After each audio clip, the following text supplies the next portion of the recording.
राजकारणी लोकांकडे किमान शिक्षण असायला हवं. 100% व्हायला. छत्रपती शिवरायाचं नाव घेऊन लोक मोठे होऊ शकतात, पण कोणात ही हिंमत नाही की कोणी त्यांना मोठं करू शकतो. शिवराय एवढे मोठे आहे. अरे हे लोक त्यांचे नहीं झाले. हर घर में महाराष्ट्र की चर्चा है. चुनाव महाराष्ट्र में है, लेकिन चर्चा हमारे यहाँ घरों में होती है, क्योंकि हमारे यहाँ के जो चूल्हे हैं वो महाराष्ट्र से चलते हैं. हमारा एक ऐसा लगाव है इस महाराष्ट्र से. महाराष्ट्र के राजा भोसले की समाधि हमारे वाराणसी में है, और हमारे कबीर के बेटे लतीफ की समाधि आपके पंढरपूर में है. ये हमारा आपका सत्ता सरकार यापुढे काही लोक लाचार असतात, ते बोलत नसतात, पण व्यक्त व्हायला काही लोक आमच्या सोबत आले. आम्ही त्यांचा आभारी आहोत. आता आम्ही जनतेला असं सूचना करतो आहे, विनंती करतो आहे की तुम्ही आमच्या सोबत या. ही वेळ आहे, तुम्ही आमच्या सोबत या. आम्ही जातनिहाय जनगणना सर्व समाजाची करून दाखवतो. राष्ट्रीय समाज पक्ष आणि जानकर साहेबांचं म्हणणं आहे की जर तुम्ही आम्हाला संधी दिली तर आम्ही प्रत्येक बेरोजगार तरुणाला, जेव्हापर्यंत त्याला शाश्वत नोकरी भेटत नाही, त्याला 12,000 रुपये बेरोजगारी भत्ता देऊ. आत्महत्या करत असेल, आज ही महिला असुरक्षित असेल, आज ही जर युवक बेरोजगार असतील या महाराष्ट्रात, म्हणजे 75 वर्ष ज्या लोकांनी आपण ज्यांना राजकारण करायची संधी दिली त्यांना आता परत संधी कशाला द्यायचं. येळकोट विधानसभेचा रणसंग्राम महाराष्ट्राचा सार्वत्रिक विधानसभा निवडणूक 2024च्या रणसंग्रामामध्ये महाराष्ट्रामध्ये वेगवेगळे राष्ट्रीय पक्ष, राजकीय पक्ष, अपक्ष, विपक्ष सर्वच निवडणुकीच्या रणधुमाळीत सहभागी झालेले आहेत. प्रत्येकजण आपापल्या परीने आपापली भूमिका मांडत आहेत. आज राष्ट्रीय समाज पक्षाचे राष्ट्रीय महासचिव कुमार सुशील जे राष्ट्रीय समाज पक्षाचे राष्ट्रीय कार्यकारिणी असेल किंवा महाराष्ट्र राज्यातील निवडणुकीची सोबळावरची घोषणा असेल, यावेळी ते जानकर साहेबांच्या सोबत राहिले होते. ते प्रसार माध्यमातून दिसून आले होते. आज खरं त्यांच्याकडून सत्य कहाणी काय आहे ते आपण, आणि महाराष्ट्रातील राष्ट्रीय समाज पक्षाची रणनीती काय आहे, कोणती धोरणं आहेत, आणि राष्ट्रीय समाज पक्ष सोबळावर निवडणूक लढण्याचं निश्चित का झालं, अशा सर्व प्रश्नांची उत्तर आज आपण त्यांच्याकडे घेणार आहोत. सर्वप्रथम माननीय कुमार सुशीलजी यांचं राष्ट्रवादी चॅनलमध्ये सहर्ष स्वागत. धन्यवाद. माझा पहिलाच प्रश्न आहे, 2014 साली राष्ट्रीय समाज पक्षानं भाजपसोबत युती केली होती. 2014 नंतर 10 वर्षानंतर राष्ट्रीय समाज पक्ष भाजपमधून बाहेर पडण्याचं कारण काय? सर्वप्रथम मी हे सांगू इच्छितो, आमचं गठबंधन भाजपशी झाला होता, आम्ही महायुतीत होतो. पण जेव्हा तुम्ही म्हणताय 2014 साली आमचं गठबंधन झाला, 2024 साली आम्ही बाहेर पडलो. 2014 साली जे आमचं गठबंधन झाला होता त्याचे शिल्पकार होते कैलासवासी गोपीनाथ मुंडे साहेब, आणि त्याचं एकमेव कारण होता, तुम्ही आजच्याही आमच्या धोरण पहा. जानकर साहेब म्हणतात की एक सर्व समान तो देश महान, जात निहाय जनगणना हा रासपचा एक आगळा वेगळा मुद्दा आहे.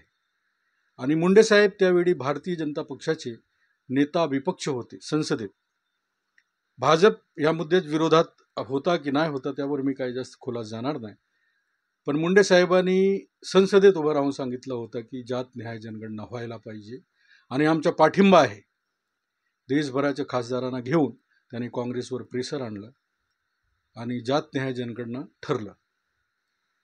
हे पाहून कुठेतरी आम्हालाही वाटलं की जात निहाय जनगणना एक आमचा मुद्दा आहे, लोकांचा प्रश्न सुटणार, आणि सर्व समाजाची जात निहाय जनगणना. जानकर साहेब आम्ही म्हणजे कधीही ते बोलतात की सर्व समाजाची जात निहाय जनगणना व्हायला पाहिजे. कारण आपण जेव्हा भारतात बजेट बनतात तर 75 वर्ष झाले या देशात बजेट, आपण शासन बजेट सादर करतो, पण त्या बजेट कसं करतात ते आतापर्यंत लोकांना कळलं नाही. कारण की या देशात जेव्हा आपण डिस्ट्रीब्युशन करतो तर इक्वल डिस्ट्रीब्युशन कसं काय तुम्ही करणार जर तुम्हाला माहीत नाही की या देशात, ह्या गावात, ह्या राज्यात, ह्या जिल्ह्यात कोण किती आहे, त्याची आर्थिक स्थिती काय, सामाजिक स्थिती काय. 1931 जी जनगणना आहे त्याच्या बेसवर आजपर्यंत आपण चाललो आहे. ती ब्रिटिश लोकांनी केली होती. मुंडे साहेबांनी जेव्हा संसदेत ह्या मुद्द्याला समर्थन दिलं, आणि म्हणून जानकर साहेब ते शिल्पकार म्हणून त्यांच्याकडे गेले आणि आम्ही त्यांच्यासोबत आलो. पण आज तुम्ही पहा 2024मध्ये ही भाजप अटल, आडवाणी आणि मुंडे साहेबाची भाजप नाही, प्रमोद महाजन साहेबाची भाजप नाही. ही भाजप कोणाची आहे? फुले शाहू आंबेडकर ह्या देशातनं ह्या जगाला ज्या राज्याने दिलं त्या राज्यात कसं घटना तोडतात ही लोक. कसा घटना म्हणजे घटनाच्या विरोधात जायचं काम कोण करतो आहे आज सध्याच्या घडीला तुम्ही पहा. कसं आम्ही त्यांच्यासोबत राहायचं. दाग लावला ह्या महाराष्ट्राच्या नैतिकतेला ह्या लोकांनी, म्हणून आम्ही बाहेर पडलो. तसं खरं तुम्ही पाहायला गेले तर राष्ट्रीय समाज पक्षाची संकल्पना जानकर साहेबांची का होती की उपेक्षित समाजाला अपेक्षित ठिकाणी घेऊन जाऊन त्यांना अपेक्षित न्याय द्यायचा आहे आम्हाला. ह्यांच्यासोबत राहून ते पूर्ण होऊ शकत नाही असं आम्हाला वाटलं, म्हणून आम्ही बाहेर पडलो. आणि आज आम्ही 117 उमेदवार आमचं महाराष्ट्रामध्ये उभे आहेत. तुम्ही म्हणणार की आम्ही पहिले 288 उमेदवाराला आम्ही संधी दिली होती. 288 उमेदवार आमचे होते, आम्ही ठरलं होतं. पण आम्ही कुठे, आम्ही वाड्यावर नव्हतो, आम्ही वस्तीवर होतो, कुठेतरी गाव गड्यात होतो, आम्ही शेतात आम्ही काम करत होतो. जानकर साहेबांनी आम्हाला हाक दिली, लोक निघाले 288 लोक. पण कलेक्टरचा मार्ग कुठे आहे, कलेक्टर ऑफिसचा काही लोकांना कळे ना. निघाले सर्व 288, काही पडले, काही माघारी गेले, काही गिरले, काही लोकांना फसवलं, काही झाला. पण 117 लोक सक्षमपणे कलेक्टर ऑफिसला घुसले, त्यांनी फॉर्म भरलं आणि आज ते रिंगणात आहे. पुढच्या वेळी आम्ही 288 करू, 200 निवडून आणू. आता 117 आहे. जातीनिहाय जनगणना झाली नाही म्हणून राष्ट्रीय समाज पक्ष नाराज आहे की अनेक दुसरं कोणतंही कारण आहे? नाही, कारण भरपूर आहे. पण आम्ही का गेलो होतो तर कैलासवासी गोपीनाथ मुंडे साहेबांनी जानकर साहेबाच्या मुद्द्याला जे समर्थन दिलं होतं, जे भांडले होते, ते पाहून आम्ही त्यांच्यासोबत गेलो होतो. आणि आज ती भाजप राहिली नाही, म्हणून आम्ही आमचा मार्ग आम्ही निवडला. आम्ही आमच्या मुद्द्यावर परत चाललो आहे. 2014ला आम्ही त्यांच्यासोबत गेलो आणि 24ला बाहेर पडून आम्ही आमच्या मुद्द्यावर बाहेर चाललो आहे. तुम्ही आत्ता आमची संकल्पनामा पहा, तेच आमच्या 2004चे जे ध्येय धोरण आहे त्यांना घेऊन आज परत आम्ही आमची नवीन संकल्पना, नवीन ऊर्जेने नवीन संघर्ष आम्ही सुरू केला आहे. आमचं म्हणणं आहे की गुणवत्तापूर्ण शिक्षण, समृद्ध राज्य. आज काय आहे या देशात, आमदार आहे, खासदार आहे, त्यांचा मुलगा CBSE मध्ये शिकतो. मी ड्रायव्हर आहे, नोकरदार आहे, पगारदार आहे, माझा मुलगा जिल्हा परिषदच्या शाळेत शिकतो. 12वी झाल्यानंतर माझ्या मुलाला डॉक्टर करायचं आहे, तुमच्या मुलाला इंजिनियर करायचं आहे, आम्हाला JEE किंवा नीटचं परीक्षा द्यावं लागतं. JEE आणि नीटचं जो परीक्षा आहे ती CBSE पॅटर्नवर आहे. आमचा मुलगा जिल्हा परिषदमध्ये शिकला, आमदार आणि खासदार त्यांचा मुलगा कॅम्ब्रिज, काय मोठे मोठे बोर्ड आहे, काय मोठी मोठी शाळा शिकताय, इंग्रजी माध्यम शिकताय, काय हरकत नाही. आमचं असं म्हणणं आहे की जर CBSE पॅटर्नवर नीट आणि JEE UPSCचे पेपर सेट होत असतील तर तुम्ही जिल्हा परिषद शाळेत CBSEचे शिक्षण चालू करा. काय लागतंय तुमचं, फक्त तुमच्या मनात एक भय व्याप्त आहे की जर ह्या गरीब लोकांना हे शिक्षण दिलं, आमचं म्हणणं एक बोर्ड करा. तुम्ही आमदार आहे, तुम्ही खासदार आहे, तुमच्या मुलाला तुम्ही AC मध्ये बसवा, मोठ्या शाळेत शिकवा, काय हरकत नाही. मी शेतकरी आहे, मजदूर आहे, मी गावात राहणारा माणूस आहे, माझ्या मुलाला जमिनीवर बसू द्या, झाडाखाली बसून शिकवा. पण त्याला पॅटर्न एक द्या, त्याला एज्युकेशन एक द्या, त्याला पुस्तक एक द्या. पहा तुम्ही कोणाचे मुलं जास्त IAS IPS होतात, डॉक्टर होतील, इंजिनियर होतील, आम्हालाही संधी भेटेल ना. मग एक देश एक विधान, सर्वांना शिक्षण एक समान, हा आमचं एक धोरण आहे. दुसरं आमचं म्हणणं आहे की सुदृढ कुटुंब समृद्ध राज्य. सुदृढ कुटुंब म्हणजे ह्या राज्यात आपण इन्शुरन्स देतो, फलाना करतो, अमका करतो, ढमका करतो, पण तुम्ही प्रत्येक तालुका स्तरावर, एम्स जिल्हा स्तरावर किंवा 6 विभाग आहे महाराष्ट्रात, प्रत्येक 6 एक एम्स उभा करा, 6 एम्स उभा करा, मोफत करा ना तुम्ही. हेल्थ सेक्टर सर्वांना मोफत चिकित्सा द्या ना, तुम्ही गुणवत्तापूर्ण द्या. काय लागते तुमचं, तुम्ही हजार कोटी रुपये इन्शुरन्समध्ये घालवताय, 6,000 रुपये 12,000 कोटी रुपये घालून तुम्ही 6 एम्स उभा करा ना आणि मोफत द्या ना. तुम्ही देऊ शकता, पण तुम्हाला तिथे कमिशन खायला भेटणार नाही, म्हणून तुम्ही ते करणार नाही. तुम्हाला इन्शुरन्समधून कमिशन खायचं आहे, म्हणून एम्स सारखी संस्था तुम्ही उभारली की तुमचा धंदा बंद होतो. म्हणून आमचं म्हणणं आहे की प्रत्येकाला मोफत शिक्षण आम्ही देऊ. सामाजिक समता, समृद्ध राज्य. जात निहाय जनगणना सर्व समाजाची करा. अहो, आपण मांजराची करतो, कुत्र्याची करतो, गायीची करतो, सर्वांची आम्ही करतो ना, जनावराची जातनिहाय जनगणना करतो की नाही. तसंच माणसाचं करा. किती माणसं कोण आहे, कितपर्यंत शिकले आहे, काय त्यांची आर्थिक हालात आहे, त्याच्यावर करा. आणि तुम्ही त्यांना नंतर तुम्ही बजेट बनवा, नंतर तुम्ही योजना आणताय पण तुम्हाला माहीत नाही की कोण कुठे आहे, कसं चालणार आहे. म्हणून समतामूलक समाज जर निर्माण करायचे असेल तर सर्व समाजाला जातनिहाय जनगणना करून तुम्ही एक एक्सरे काढून सर्वांना न्याय देऊ शकता, ते करणार अशी आमचं भूमिका आहे. संपन्न शेतकरी समृद्ध राज्य. राष्ट्रीय समाज पक्ष आदरणीय महादेवजी जानकर साहेब यांचं म्हणणं आहे की शेतकरी एक दाना टाकतो 1000 दाना उगवतो. त्याला कसलं तुमच्या सबसिड्याची कायची गरज नाही. तुम्ही त्याला भाव द्या. तुम्ही भाव देऊ शकत नाही. आमचं म्हणणं आहे मशागती पूर्वी आम्ही त्याला 50,000 रुपये एकड देऊ. त्याला एक्सिलेंट सीड, फीड आणि इलेक्ट्रिसिटी देऊ. तुमची काय सबसिडी त्याला गरज आहे का? तो आत्महत्या करणार का? ह्या महाराष्ट्रात मागच्या 6 महिन्यात 570 लोकांनी आत्महत्या केल्या आहे. ह्या महाराष्ट्रात, शाहू फुलेच्या महाराष्ट्रात 537 लोकांनी आत्महत्या केली. याला जबाबदार कोण आहे असं वाटतं? शेतकरी. आणि बॉर्डरवर, भारत पाकिस्तानच्या बॉर्डरवर फक्त 31 जवानाची वीरगती झाली आहे. आता युद्ध कुठे चालू आहे ते पहिले नेमकं ठरवा, बॉर्डरवर का ह्या महाराष्ट्रात. ह्याचे जबाबदार कोण आहे? सरकार आहे. सरकारच असू शकतं ना, कोण असणार आहे? तुम्ही साहुकारी वाढवलं, तुम्ही बँकेने कर्ज देत नाही, त्यांना आत्महत्या करताय लोक. 537 किती घर उद्ध्वस्त झाले असतील.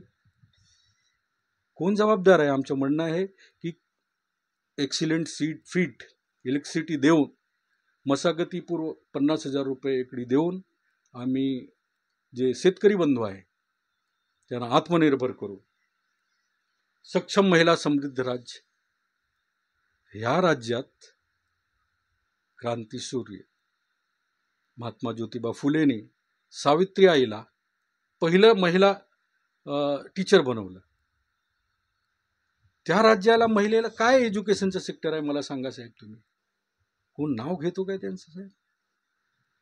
तर समृद्ध जर तुम्हाला ह्या राज्याला करायचं असेल तर तुम्हाला महिलांना समृद्ध करावं लागेल. त्यांना समान इक्वल डिस्ट्रीब्युशन ऑफ रिसोर्सेस करावा लागेल. त्यांना समान भागीदारी द्यावा लागेल. आम्ही रासपमध्ये ते करू. सर्वजन सुखाय समृद्ध राज्य. आज या राज्यात बेरोजगारी कशी वाढली आहे?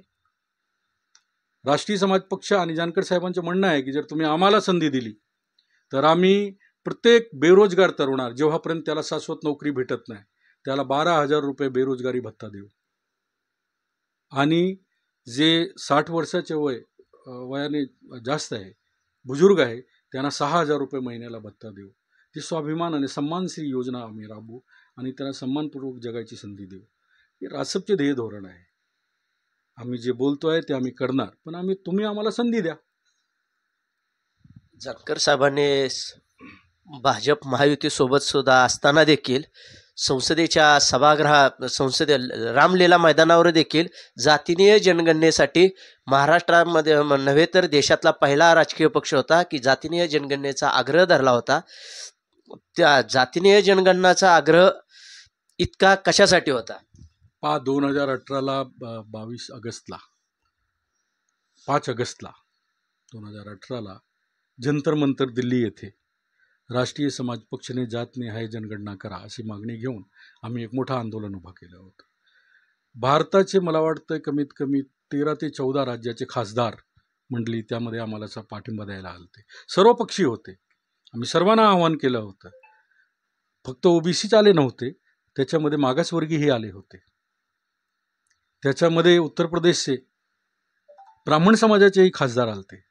ते सर्वांनी आम्हाला पाठिंबा दिला होता. कारण आमचं म्हणणं होतं सर्व समाजामध्ये आज कोणता असं समाज, प्रत्येक समाजात मोठे लोक आहेत, छोटे लोक आहेत, सर्वांना न्याय कसं भेटेल?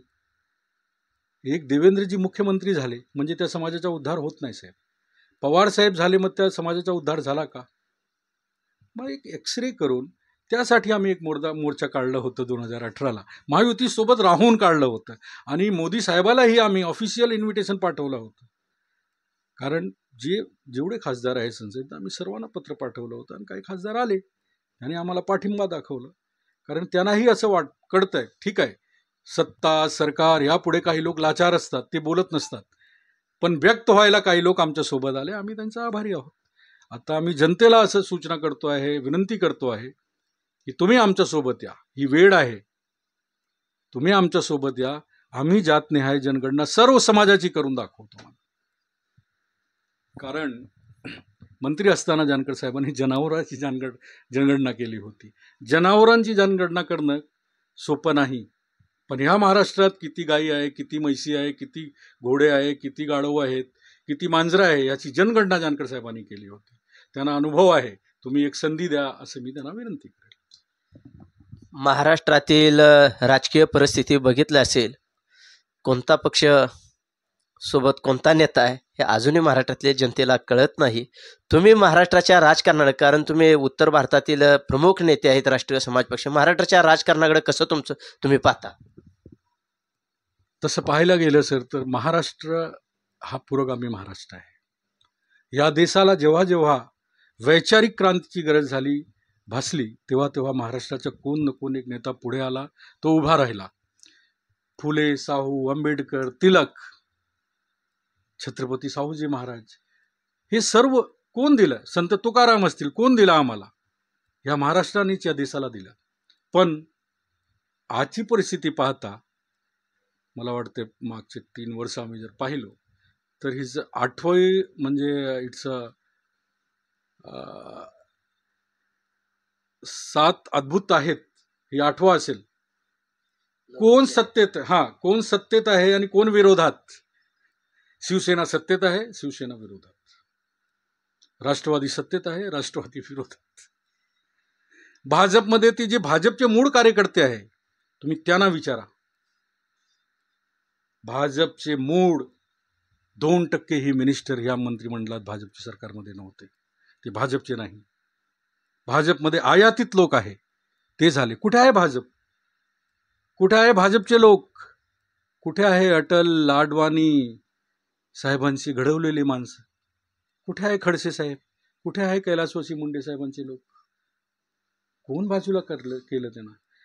वैचारिक नैतिक पतन वैचारिक देणारा कोण राज्य होता तर महाराष्ट्र या देशाला होता. आणि एक कुकृत्य म्हणजे असं ऐतिहासिक नोंद होईल महाराष्ट्राची की कोण एक माणूस 5 वर्ष सत्तात राहतो, सत्ता बदलते, पण ती माणूस उपमुख्यमंत्री, मुख्यमंत्री, उपमुख्यमंत्री असंच असतो. हे घडलेलं राज्य कोण आहे तर महाराष्ट्र है। मैं उत्तर प्रदेश से हूँ। हमारे उत्तर प्रदेश में जब भी कोई बात होगी, नैतिकता की बात होगी, विचारों की बात होगी, तो हमेशा बात ये होती है कि महाराष्ट्र में क्या हुआ। संतों की बात होगी तो महाराष्ट्र कैसे। इवन हमारे यहाँ की रोजी रोटी महाराष्ट्र से चलती है। हर घर में महाराष्ट्र की चर्चा है। चुनाव महाराष्ट्र में है लेकिन चर्चा हमारे यहाँ घरों में होती है, क्योंकि हमारे यहाँ के जो चूल्हे हैं वो महाराष्ट्र से चलते हैं। हमारा एक ऐसा लगाव है इस महाराष्ट्र से। महाराष्ट्र के राजा भोसले की समाधि हमारे वाराणसी में है और हमारे कबीर के बेटे लतीफ की समाधि आपके पंढरपुर में है। ये हमारा आपका बहुत पुराना संबंध है। हमारे हर घर में ये चर्चा होती है। लेकिन आजकल जब लोगों से कहो कि महाराष्ट्र में चुनाव है तो वो हंसते हैं, कहते हैं क्या चुनाव करके क्या फायदा है, कौन टूटकर कहां जाएगा किसी को कुछ पता नहीं। ये महाराष्ट्र ने सिखा दिया। जिस महाराष्ट्र ने इस देश को वैचारिक क्रांति थी, उसी महाराष्ट्र ने इस देश को अधोगति दे दी। विचारों की अधोगति अगर देने वाला कोई राज्य है तो आज महाराष्ट्र को बना दिया इन सत्ता के लालची लोगों ने। आम्हाला असं वाटतंय की महाराष्ट्राचा जो एक ऐतिहासिक वैभव होता, शिवरायाचा हिंदवी स्वराज्य सरसंस्थापक आमच्याकडे आलते, ते आग्र्याला आले होते, छत्रपती शिवाजी महाराजांच्या आग्र्यावर स्वारी आले होते। आज किल्ला आहे त्यांचा, अश्वारूढ त्यांचा पुतळा आहे तिथे, आम्ही तिथे नमन करतो जाऊन। पण तिथे पाहून आम्हाला वाटतं की आज महाराष्ट्रात काय चालू आहे, कुठे गेला महाराष्ट्राचा विचार, कुठे गेले ते पुरोगामी विचार महाराष्ट्राचे। ते आम्हाला म्हणजे मान आमची खाली जाते। आम्ही जेव्हा म्हणतो की आम्ही मुंबईकर आहे, आमचा जन्म मुंबईचा आहे, पण आम्हाला ते म्हणतात तुमच्या महाराष्ट्रात काय चाललंय। म्हणजे एक अशी परिस्थिती महाराष्ट्रात निर्माण झाली आहे. मला वाटतं ही वैचारिक लोकांनी याच्यावर विचार करायला पाहिजे आज. आता छत्रपती शिवाजी महाराजांचा विषय काढला. खरं तर ते उत्तर प्रदेशमध्ये आग्र्यावर स्वारी आहे आणि आग्र्यामध्ये राष्ट्रीय समाज पक्षाचा वर्धापन देखील साजरा झाला होता, याची मला आठवण आहे. आणि त्याचे कार्यक्रमाचं निमंत्रणही राष्ट्रीय महासचिव या नात्यानं तुम्ही शिवाजी पार्कवर तुम्ही मला दिलं होतं, हे जी मला आठवण आहे. आता महाराष्ट्रामध्ये जर पाहायचं झालं तर 2014 साली छत्रपतींचा आशीर्वाद चला देऊ मोदींना साथ, अशा प्रकारची जाहिरात भारतीय जनता पार्टीने केली होती. मुंबईमध्ये स्मारक करू अशा प्रकारची घोषणाही केली होती. आपण काय बोलाल त्याकडे? पहा, छत्रपती शिवरायाचं नाव घेऊन लोक मोठे होऊ शकतात, पण कोणात ही हिंमत नाही की कोणी त्यांना मोठं करू शकतो. शिवराय एवढे मोठे आहे. अरे हे लोक त्यांचे नाही झाले. मी काल गेलो होतो मरीन ड्राईव्हवर, मलाही ती पाहायचं होता पुतळा कुठे आहे अरबी समुद्रात, नाही दिसला मला. हो, पैसे आले, बजेट काय कोटी, 3000 कोटी काय बजेट होता त्याचं, कुठे आहे तो पुतळा? म्हणजे आता हिंदवी स्वराज्याचे सरसंस्थापक छत्रपती शिवाजी महाराज सोबत हे राजकारणी लोकांचा असं व्यवहार असेल तर आमच्या तुमच्यासारख्या लोकांसोबत कसंही वागणार याच्यावर लक्षात येतं. जानकर साहेब कॅबिनेट मंत्री असताना त्यांनी महाराष्ट्रातील धनगर समाजाला आदिवासी प्रमाणच्या सवलती अशा प्रकारची एक योजना आणि तशा प्रकारचा जानकर साहेब कॅबिनेट मंत्री असताना GR काढला होता. तो GR निघाला खरा, निवडणुकीच्या 2019च्या निवडणुकीच्या तोंडावर तो GR आला. पण त्यानंतर भारतीय जनता पार्टी महायुतीच्या जाहिराती देखील टीव्हीवर झळकत होत्या की धनगर समाजाला घरकुल योजना, शिक्षणाची योजना, 13 योजनांची प्रचंड प्रमाणात जाहिरातीवर खर्च केला. पण त्या जाहिरातीतल्या योजनावर मात्र काय खर्च केलेला नाही. अद्यापर्यंत 2024च्या निवडणुकीपर्यंत देखील 13 योजनावर महायुती सरकारनं, भाजपनं या दुर्लक्ष केलं. त्याकडे कसं पाहता तुम्ही? म्हणजे त्याबद्दल त्यामुळे सुद्धा जानकर साहेबांची नाराजी असू शकते. हा एक प्रश्न आहे तुमचं, पण एक समाज पुरता जानकर साहेबांची नाराजी नाही. भारतीय जनता पार्टीने 2014ला जेवढे जेवढे वादे केले होते, मला तुम्ही सांगा कोणता वादा त्यांनी पूर्ण केला? एक सांगा तुम्ही साहेब. ती बोलायला गोड आहेत, ते सांगतात पण ते करत नाही अजिबात. धनगर समाजासाठीच नाही साहेब, मराठा समाजालाही त्यांनी आरक्षण दिलं होतं चुकीच्या पद्धतीने, खोटं फसवलं होतं त्यांना. धनगर समाजाला 2014ला म्हटलं पहिली कॅबिनेटमध्ये देतो, दिलं का? मराठा समाजाला म्हटलं देतो, दिले काय? ठीक आहे, 2 वर्ष मायनस करा, 7.5 वर्षात दिलं का? आहे काय आज त्यांच्याकडे प्रमाणपत्र? नाही. पण ह्यासाठी मी फक्त भारतीय जनता पक्ष नाही, पवार साहेबांनी ते 4 वेळा ते मुख्यमंत्री होते, त्यांच्या लक्षात आला नाही का? म्हणून मी म्हटलं साहेब, एक माणूस मोठा होतो तर समाज मोठा होत नाही. आणि परिवारवाद, वंशवाद ह्याच्या विरोधातली भाजप कुठे आहे? मला विचारायचं आहे साहेब तुम्हाला. पवार साहेबाच्या घरात 3 खासदारकी, आता परत 2-3 आमदारकी, परत त्यांच्या घरात मुख्यमंत्री आणि ते लीडर ऑफ ऑपोजिशन असतील किंवा मुख्यमंत्री असतील. पण जर कैलासवासी गंगाधर फडणवीसजी नसते तर आमच्याकडे देवेंद्रजी आले असते का मुख्यमंत्री म्हणून? भेटली असती का त्यांना संधी? मला तुम्ही सुचवा. भाजप ही नाही, राष्ट्रवादी ही नाही, हे सर्व पक्षात महाराष्ट्रात 258 घराणे आहे.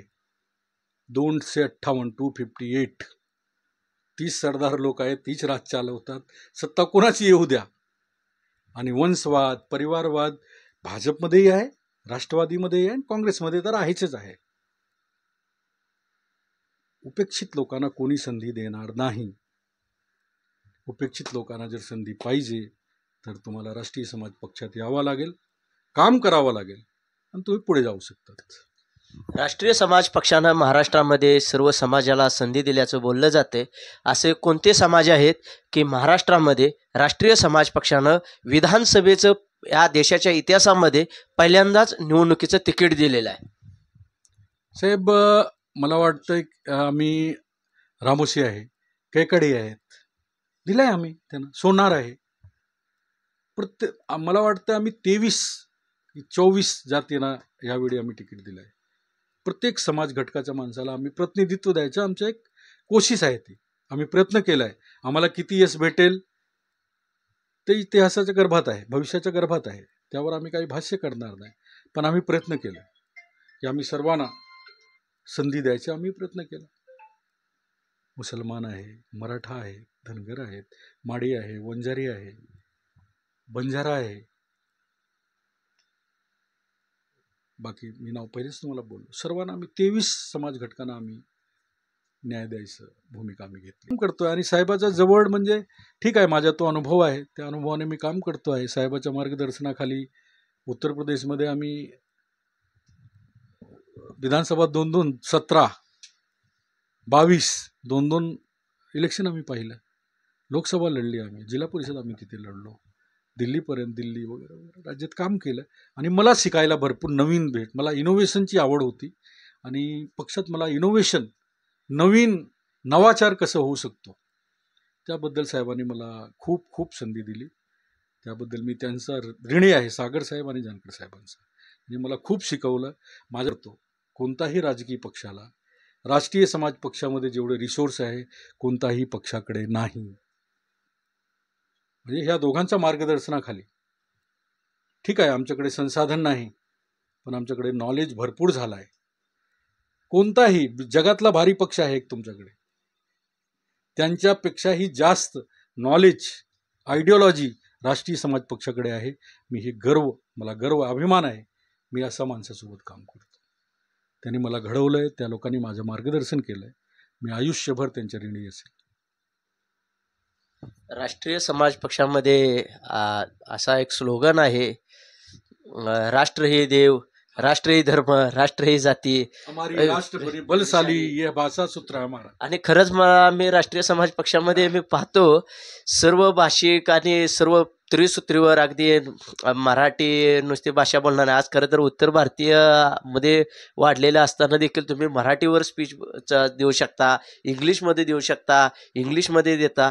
आणि मागं तरी मे महिन्यात तुमचा दौरा मी तमिळनाडू राज्यात पण पाहिला होता, तिथं पण तुम्ही तमिळमध्ये भाषण करण्याचा प्रयत्न केला होता. जसे जानकर साहेब बोलतात की 17 भाषा येतात. जानकर साहेबाबरोबर 17 भाषा बोलणारे लोक, असे भरपूर भाषावर प्रभुत्व असणारे हे राष्ट्रीय समाज पक्षामध्येच पाहायला मिळतं. असे काय म्हणजे जानकर साहेबांचं काय म्हणजे ह्याच्या पाठीमागे रासपाचं काय म्हणजे आहे? मी उत्तर प्रदेशमध्ये इलेक्शन होते, तर माझा जन्म ताडदेवचा आहे. मी तिथे गेलो, तिथेही लोक मला म्हणायचं, हे महाराष्ट्र से कौन सी पार्टी लेके आ गए तुम. मी लोकांना म्हणायचं, उत्तर प्रदेशचा माणूस जातो मुंबईला, केळं विकतो आणि तिथे मंत्री होऊ शकतो. उत्तर प्रदेशचा माणूस मुंबईला जातो, केळं विकतो आणि मंत्री होतो. अरे मी ज्याला आणलंय ना, तो गोल्ड मेडलिस्ट इंजिनियर आहे. जानकर को मानकर चल पडे सीना तानकर, असं एक घोषणा आम्ही तिथे दिली. आणि मला अभिमान या गोष्टीचा आहे की उत्तर प्रदेशमधले सर्व समाजाने मला पाठिंबा दिला. पांडे आमचे उमेदवार होते, पत्रकार साहेब तुम्ही पाहिलंय 2022 सिंग होते, प्रदीप सिंग, यादव होते, सत्यनारायण यादव. प्रत्येक जाती घटकाला आम्ही जोडायचं काम उत्तर प्रदेशमध्येही केलं. तर आपण जेव्हा राष्ट्रीय समाज म्हणतो, ती एक आगळी वेगळी संकल्पना आहे जानकर साहेबांची. लोकांना माहीत नाही, ते आमच्याकडे संसाधन नाही.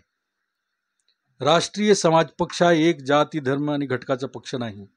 राष्ट्रीय समाज पक्ष म्हणजे का, ज्याला असं वाटतं की हा राज्य माझा आहे, मी या देशाचा मालक आहे, हा राष्ट्र माझा आहे, तो राष्ट्रीय समाज आहे. आपल्याला वाटलंय लोकांनी जाती धर्मात, मी मुसलमान आहे 100% आहे, मी शेख आहे 100% आहे, मी हिंदू आहे 100% आहे, मी ब्राह्मण आहे 100% आहे, मी हिंदू आहे, मागासवर्गीय आहे 100% आहे. पण पहिले मी राष्ट्रीय आहे, हा राष्ट्र माझा आहे, नंतर मी ब्राह्मण आहे आणि नंतर मी गडकरी साहेब किंवा फडणवीस साहेब आहे. हा राष्ट्र माझा आहे, मी मराठा आहे, नंतर मी पवार आहे, मी पाटील आहे. हा राष्ट्र माझा आहे, मी बौद्ध आहे, मी आंबेडकर साहेब आहे, मातंग मागासवर्गीय आहे, आंबेडकर साहेब आहेत, असू शकतात ना. मी मुसलमान आहे, पण त्याच्या पहिले हा राष्ट्र माझा आहे, मी राष्ट्रीय आहे. ज्या लोकांना असं वाटतं की हा राष्ट्र माझा आहे, मी मालक आहे या देशाचा, तसे जे लोक आहेत त्यांचा समाज म्हणजे राष्ट्रीय समाज पक्ष. खरं तर महाराष्ट्रामध्ये राष्ट्रीय समाज पक्षाची मुहूर्तमेढ रोवली, राष्ट्रीय समाज पक्ष जन्माला आला. पण इतर राष्ट्रीय समाज पक्ष महाराष्ट्रातल्या नेत्यांची भाषणं ऐकली जातात, त्यामध्ये राष्ट्रीय समाजावर फारसं बोललं जात नाही. पण उत्तर भारतातला नेता महाराष्ट्राच्या नंतर जर कोणतं राज्य असेल की राष्ट्रीय समाजाची भाषा बोलणारे नेते जर कुठं असतील तर ते उत्तर प्रदेशमध्ये आहे. आणि त्याच्या पाठीमागं काय कारण असू शकतं? त्याच्या पाठीमागे एकच कारण आहे, माननीय जानकर साहेबांचं शिक्षण. आम्हाला जे जसं शिकवतात, आमचा गुरु तसा आहे, त्याला 17 भाषा येतात. मला 3-4 आलं तर त्याच्यात काय अवघड आहे? येऊ शकतात ना. तर माझे जे आमचे गुरु आहे, आमच्या सर्वांचे जो लीडर आहे, त्याला 17 भाषा येतात. तो 17-18 राज्यात फिरतात ते स्वतः. किंवा सागर साहेब असतील, असं लक्की सागर साहेब.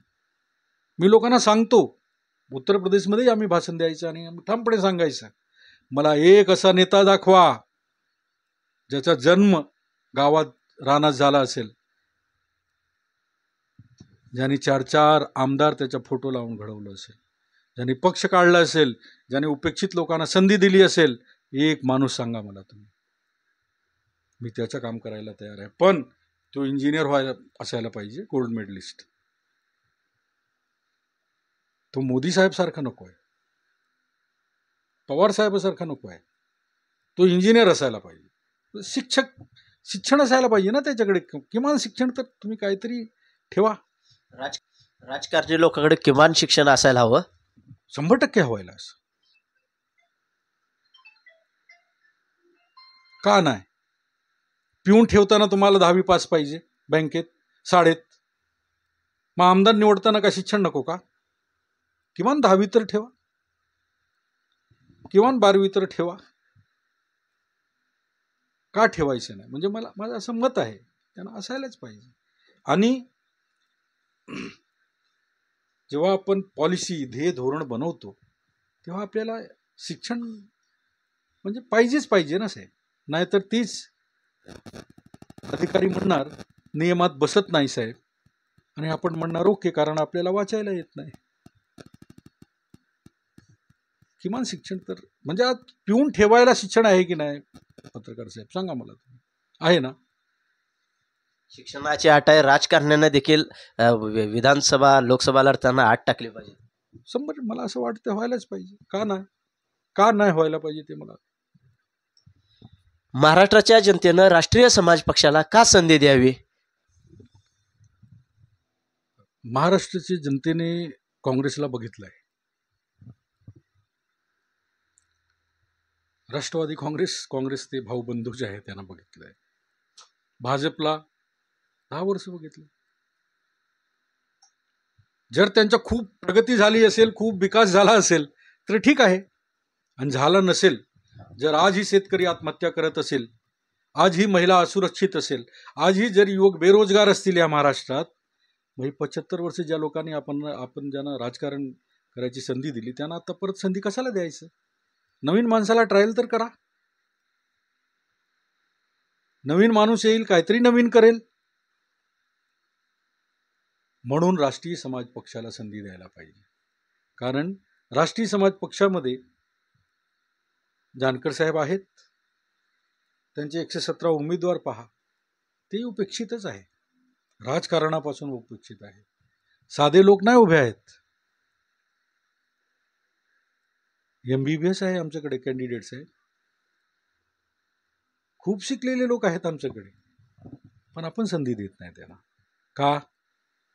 तर ते निवडून आले तर ते काम करणार.